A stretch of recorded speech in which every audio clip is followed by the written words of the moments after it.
Hello everyone. Today we are going to discuss paper code BHIC 113 History of India 8 from circa 1857 to 1950।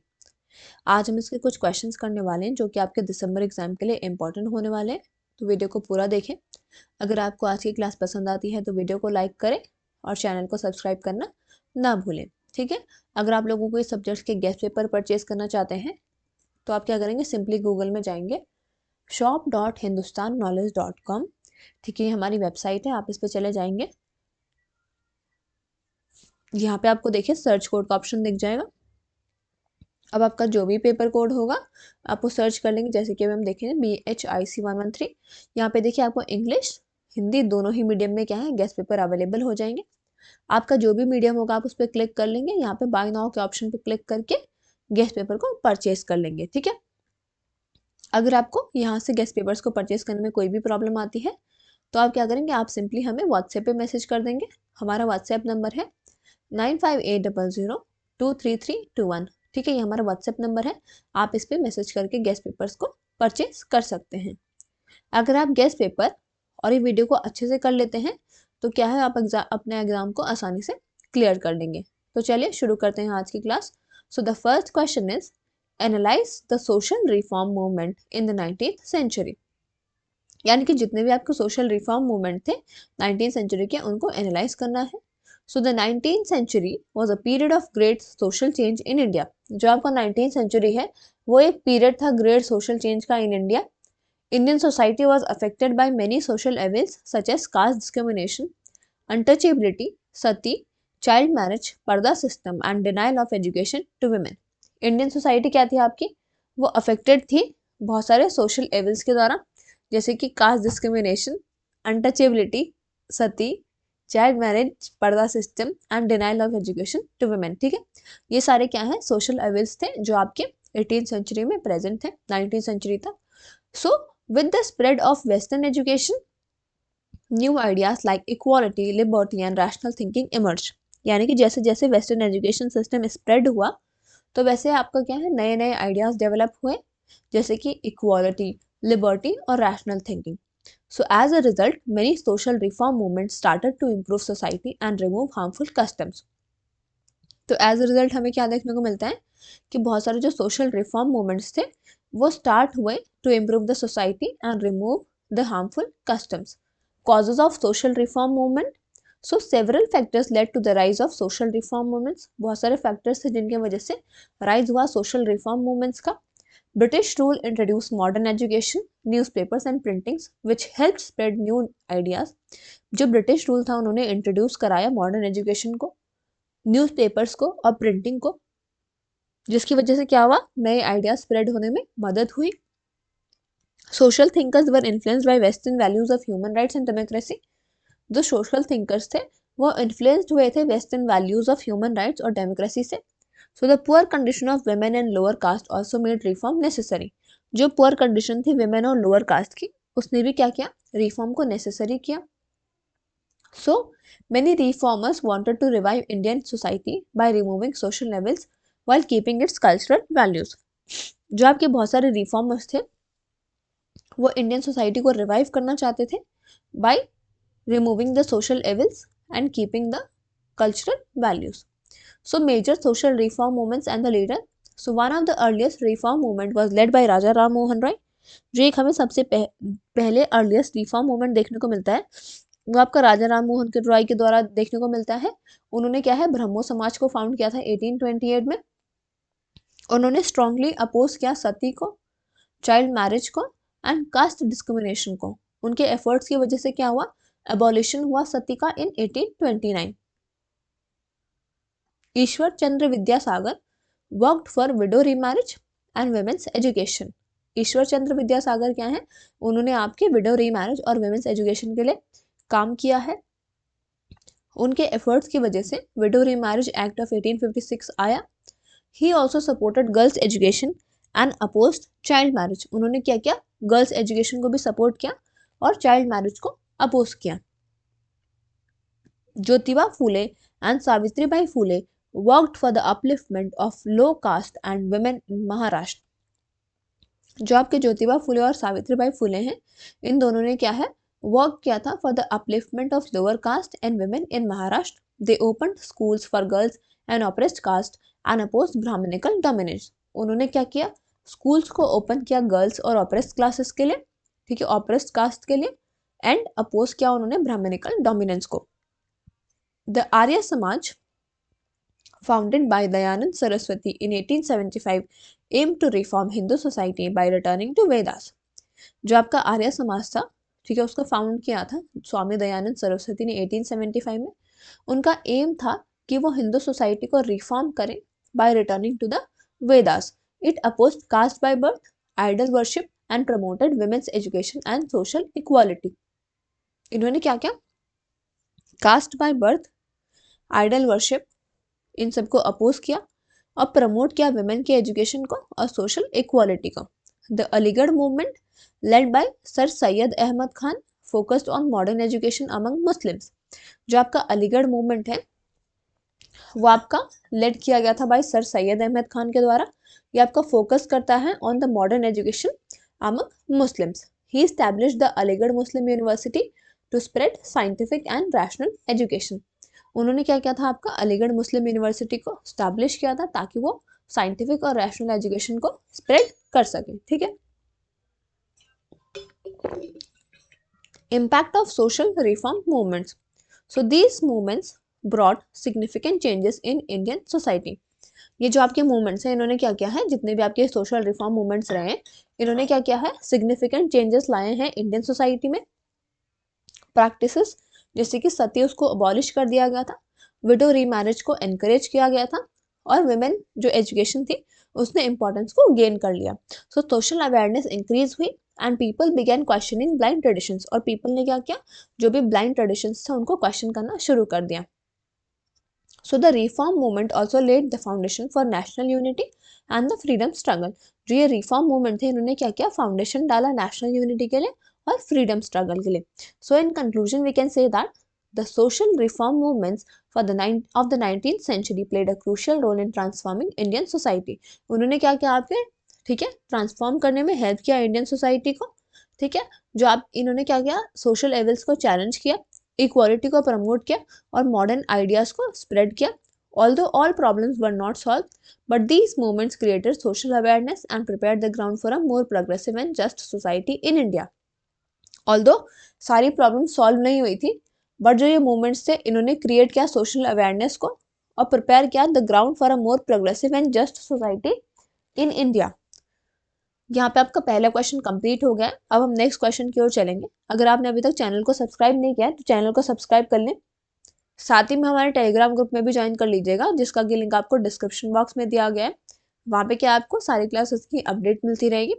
तो चलिए next question पे चलते हैं. Discuss the background of the civil disobedience movement, what were its outcomes. ठीक है, civil disobedience movement का background क्या है और उसके क्या आउटकम्स रहे. So the civil disobedience movement was one of the most important mass movements of India's freedom struggle. Civil disobedience movement क्या है आपका, एक one of the most important mass movement है इंडिया के फ्रीडम स्ट्रगल का. It was launch under the leadership of Mahatma Gandhi in 1930. ये आपके leadership of Mahatma Gandhi के अंडर, ठीक है, लॉन्च किया गया था in 1930. The movement aim to oppose unjust British laws through peaceful and non violence means. जो ये मूवमेंट था, इसने एम किया कि जो भी अनजस्ट ब्रिटिश लॉ थे इनको अपोज करना through peaceful and non-violent means. It marked a new stage in the fight for complete independence from British rule. इसने क्या किया था, एक नई स्टेज को मार्क किया for the fight for complete independence from the British rule. Background of the civil disobedience movement. So after the First World War, Indians hoped that the British government would grant self-rule. First World War के बाद क्या हुआ, Indians ने ये hope किया कि जो British government है वो सेल्फ रूल को ग्रांट करेगी. Instead, the British passed repressive laws like the Rowlatt Act and used violence as seen in the Jallianwala Bagh massacre.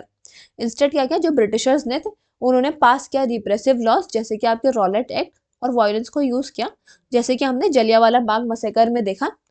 These events created widespread anger among Indians. In events ने क्या किया, आपके widespread anger को, ठीक है, create कर दिया था among the Indians. So in 1927 the British government sent the Simon Commission to suggest constitutional reforms in India. 1927 में क्या हुआ आपका, जो ब्रिटिश गवर्नमेंट थे उन्होंने साइमन कमीशन को भेजा to suggest constitutional reforms in India. However the commission had no Indian members. इस कमीशन में क्या थे आपके, कोई भी इंडियन मेंबर्स नहीं थे। So this insulted Indian leaders and people leading to protest across the countries.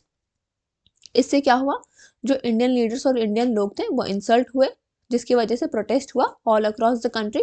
So in response the Indian National Congress demanded Purna Swaraj at its Lahore session in 1929 with Jawaharlal Nehru as president। तो response में क्या हुआ, जो Indian National Congress है उन्होंने पूर्ण स्वराज का demand किया, यानी कि कंप्लीट इंडिपेंडेंस की डिमांड की at its Lahore session in 1929, जहाँ पे कि जवाहरलाल नेहरू आपके प्रेसिडेंट थे। So the British government also imposed heavy taxes, especially the salt tax, which affected the poorest people। British government ने क्या किया, आपके heavy taxes लगाए, स्पेशली सॉल्ट टैक्स, जिन्होंने कि पुअरेस्ट पीपल को भी इफेक्ट किया। सॉल्ट आपकी एक बेसिक नेसेसिटी थी, yet Indians were not allowed to make it freely. और फिर भी इंडियंस को क्या है, फ्रीली उसको अलाउड नहीं था कि वो सॉल्ट को बना सकते हैं। So Mahatma Gandhi chose salt as the symbol of protest because it united people from all sections of society. तो महात्मा गांधी जी ने क्या किया, आपका सॉल्ट को चूज किया as the symbol of protest, क्योंकि वो यूनाइट करता है सारे लोगों को from all the sections of the society. So on 12 March 1930, Gandhi started the famous Dandi March, walking from Sabarmati Ashram to Dandi village to break the salt law। तो 12 मार्च 1930 में हमने क्या देखने को मिलता है कि जो गांधी जी हैं उन्होंने अपना डांडी मार्च को शुरू किया from walking from the Sabarmati Ashram to the Dandi village to break the salt law को ब्रेक करने के लिए। So this mark the beginning of the civil disobedience movement. इस डांडी मार्च ने क्या किया, इस डांडी मार्च ने बिगिन किया, ठीक है, मार्क किया the beginning of civil disobedience movement को। So nature of the movement, people across India broke British laws by making salt, refusing to pay taxes, boycotting foreign goods and resigning from government jobs. जो people थे all across India, उन्होंने क्या किया, British laws को broke किया by making salt, उन्होंने tax को pay करने से मना कर दिया, उन्होंने फॉरेन गुड्स को बॉयकॉट किया और उन्होंने रिजाइन किया from the government jobs. Women, students, peasants और वर्कर्स, इन सब ने क्या किया, एक्टिवली पार्टिसिपेट किया। The movement spread to villages and towns. Movement क्या हुआ, विलेजेस और टाउन्स दोनों में ही स्प्रेड हुआ, जिसकी वजह से ये ट्रूली नेशन वाइड बना। सो दो इट वॉज पीसफुल, यानी कि ये पीसफुल मूवमेंट था, but the British responded with arrest and depression. Outcomes of the civil disobedience movement. So the movement had several important outcomes. जो इस मूवमेंट था इसके बहुत सारे सेवरल important outcomes थे। First, it showed the strength of non-violent mass struggle and weakened the moral authority of British rule। इसने क्या किया, moral authority जो थी British rule की उसको weak कर दिया। Millions of Indian participated, इसमें बहुत सारे Indians ने participate किया। Proving that the freedom was a common national goal। ये prove करने के लिए जो freedom है आपकी वो क्या है, एक common national goal है। Second, जो ये movement था that forced the British government to negotiate with Indian leaders। इस movement ने आपका क्या किया, force किया British government को नेगोशिएट करने के लिए विद इंडियन लीडर्स। इस वजह से क्या हुआ, गांधी इरविन पैक्ट साइन हुआ था 1931 में, under which political prisoners were released and the Congress agreed to participate in the round table conference. Third, the movement increased political awareness among common people, specially in rural areas. इस movement ने क्या किया, political awareness को create किया among the common people, specially rural areas में। Women का participation भी increase हुआ, giving a new direction to social and political life. However the movement did not immediately achieve independence. इस मूवमेंट ने क्या किया, इमीडिएटली इंडिपेंडेंस को अचीव नहीं किया, but the British made limited concession and repression continued. जो British थे उन्होंने बहुत ही लिमिटेड कंसेशन लगाए, ठीक है, बनाए, और उन्होंने रिप्रेशन को कंटिन्यू रखा। Yet it laid a strong foundation for the future struggles। इसने क्या किया, फ्यूचर स्ट्रगल्स के लिए एक स्ट्रॉन्ग फाउंडेशन रखी। Conclusion, the civil disobedience movement was a turning point in India's freedom struggle. ये एक टर्निंग पॉइंट था इंडिया की फ्रीडम स्ट्रगल में। Although it did not bring immediate independence, इसने क्या है, इमीडिएट इंडिपेंडेंस नहीं लाई थी, but it united the nation. इसने क्या किया, नेशन को यूनाइट किया, चैलेंज किया ब्रिटिश अथॉरिटी को and prepared Indians for the final fight for the freedom. Now we will move to the next question. Write a note on the Quit India movement। यानी कि जो आपका quit India movement था उस पर हमें, ठीक है, व्याख्या करना है। So the quit India movement was one of the most important mass movements in the Indian freedom struggle. ये आपका क्या था? One of the most important mass movement था Indian freedom struggle का. ये आपका लॉन्च हुआ था अगस्त 1942 में under the leadership of Mahatma Gandhi. जो मेन एम था इस मूवमेंट का वो था कि डिमांड करें एक immediate end to the British rule in India. इसने यूनाइट किया people from the different regions, classes, communities in a common struggle for independence. Background of the movement. So during the Second World War, the British government involved India in the war without consulting Indian leaders. यानी कि second world war के time पे क्या हुआ आपका, जो British government थी उन्होंने इंडियंस को इन्वॉल्व किया वॉर में without consulting with the Indian leaders. So इस वजह से क्या हुआ, एंगर क्रिएट हुआ among the Indians. So in 1942 the British send the Cripps mission to India to offer limited self government after the war. तो 1942 में क्या हुआ, ब्रिटिश ने क्रिप्स मिशन को भेजा इंडिया में ताकि वो ऑफर कर सकें एक लिमिटेड सेल्फ गवर्नमेंट को after the war. So however the proposals were rejected by Indian National Congress because they did not promise complete freedom. So जो proposals थे, ठीक है, वो इंडियन नेशनल कांग्रेस के द्वारा रिजेक्ट किए गए क्योंकि वो एक कंप्लीट फ्रीडम को प्रॉमिस नहीं कर रहे थे. So as a result the Congress decided to start a mass movement to force the British to leave India. तो एज अ रिजल्ट क्या हुआ, जो कांग्रेस थे उन्होंने डिसाइड किया कि वो एक मास मूवमेंट करेंगे, ठीक है, ताकि वो फोर्स कर सके ब्रिटिश को to leave India. Launch of Quit India movement. So the Quit India movement was launched on 8 August 1942 at Bombay session of the All India Congress Committee. जो आपका क्विट इंडिया मूवमेंट था उसको launch किया गया on the 8 अगस्त 1942 में, ठीक है, in the Bombay session of the All India Congress Committee. Mahatma Gandhi ने एक फेमस स्लोगन दिया था यहाँ पे, डू और die, asking Indians to act bravely and peacefully for freedom. उन्होंने इंडियंस को ये पूछा कि उन्हें क्या है, उन्हें ब्रेवली एक्ट करना है और पीसफुली एक्ट करना है for the freedom. So he appeal to students, workers, peasants and women to take part in the movement. Gandhi ji ने क्या है, सबको अपील किया कि वो मूवमेंट में पार्ट करें, जैसे कि स्टूडेंट्स हो गए, वर्कर्स हो गए, पेजेंट्स हो गए और वुमेन हो गए. Nature of the movement. So जो मूवमेंट था that was mainly non violent in nature but it became spontaneous and wide spread. और ये स्पॉन्टेनियस बना और वाइड स्प्रेड बना. Soon after its launch the British government arrested Gandhi, Jawaharlal Nehru, Sardar Patel and other Congress leaders. यानी कि जैसे ही ये क्विट इंडिया मूवमेंट लॉन्च हुआ उसके जस्ट बाद ही क्या हुआ, ब्रिटिश गवर्नमेंट ने गांधी जी को, जवाहरलाल नेहरू को, सरदार पटेल और जो भी कांग्रेस लीडर्स थे उनको अरेस्ट कर लिया. So due to the absence of leadership people organise protest on their own. यानी कि लीडरशिप की एब्सेंस होने में लोगों ने क्या किया, खुद ही प्रोटेस्ट को शुरू कर दिया. So these were strikes, demonstrations, boycott of British goods and refusal to pay taxes. यानी कि स्ट्राइक्स हुए, डेमोन्स्ट्रेशंस हुए, बॉयकॉट हुआ ब्रिटिश गुड्स का और रिफ्यूजल हुआ टू पे द टैक्सेस. सो बहुत सारी प्लेसेस में जैसे कि रेलवे लाइंस, टेलीग्राफ ऑफिसर्स और गवर्नमेंट बिल्डिंग्स ये सब अटैक किए गए. पैरेलल गवर्नमेंट्स को फॉर्म किया गया in areas like Ballia, UP and Midnapur, Bengal. British response. So the British government reacted very harshly. British government ने क्या किया, बहुत ही हार्शली रिएक्ट किया. बहुत सारे लोगों को क्या कर लिया गया था, थाउजेंड्स ऑफ लोगों को अरेस्ट कर लिया गया था, बीट और शॉर्ट कर दिया गया था. प्रेस सेंसरशिप को इम्पोज किया गया था एंड पब्लिक मीटिंग्स को बैन कर दिया गया था. So despite strong repression the movement continued for several month. यानी कि इतना सारा स्ट्रॉन्ग रिप्रेशन होने के बावजूद भी जो आपका मूवमेंट था वो कंटिन्यू रहा for the several month, showing the deep desire of Indians for freedom. Importance of the Quit India movement. Although the Quit India movement did not immediately end British rule, it had great significance. Although जो हमारा Quit India movement था उसने immediately end नहीं किया British rule को, पर इसका great significance है. It showed that the British could no longer govern India without Indian support.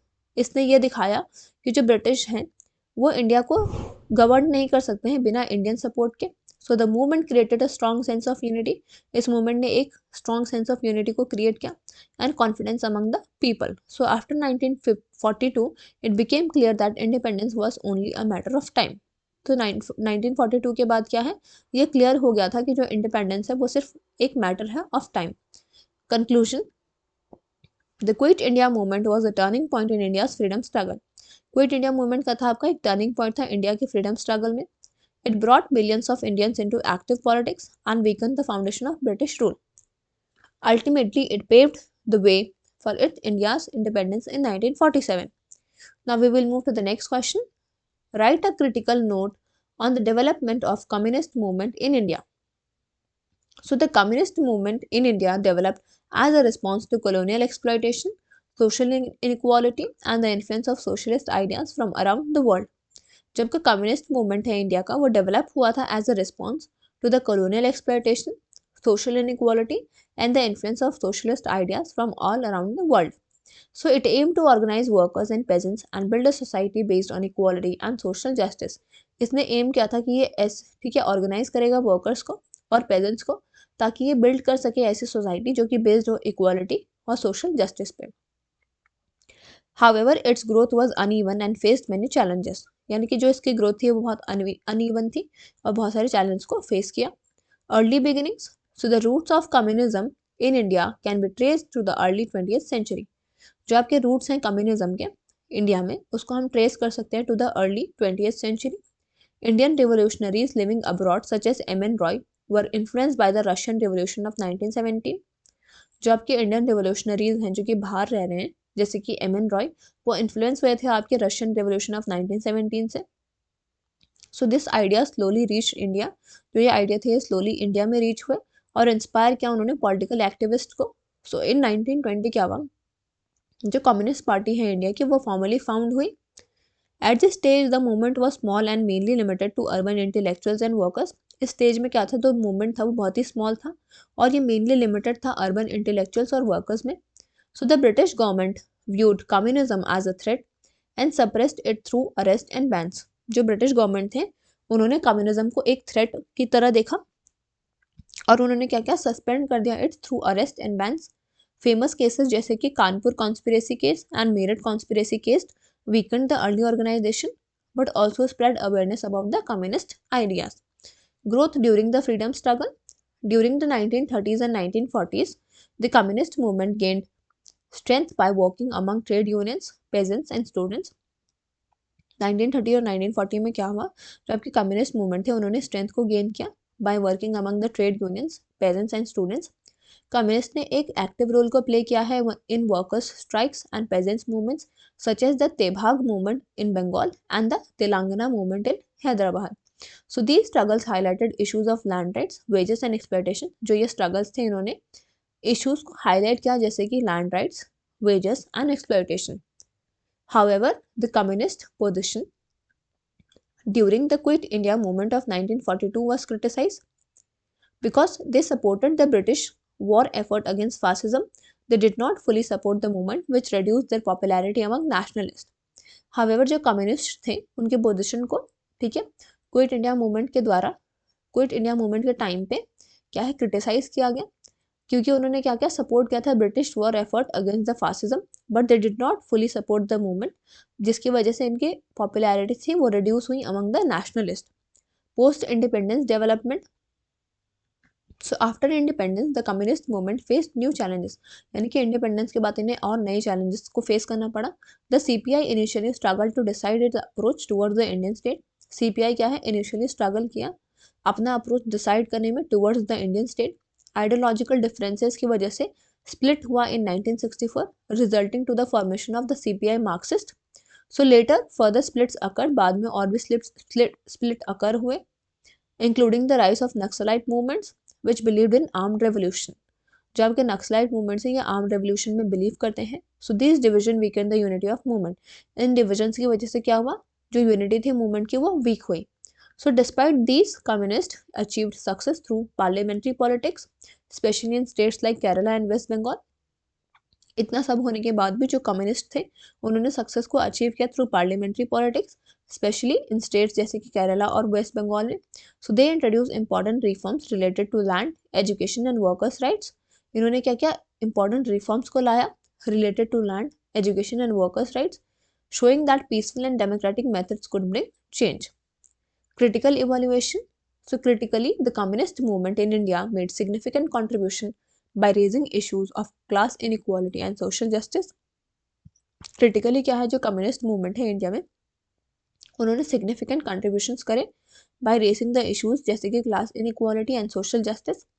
However, जो internal divisions थे, rigid ideology थी और failure था to adapt fully to Indian social realities limited its wider appeal.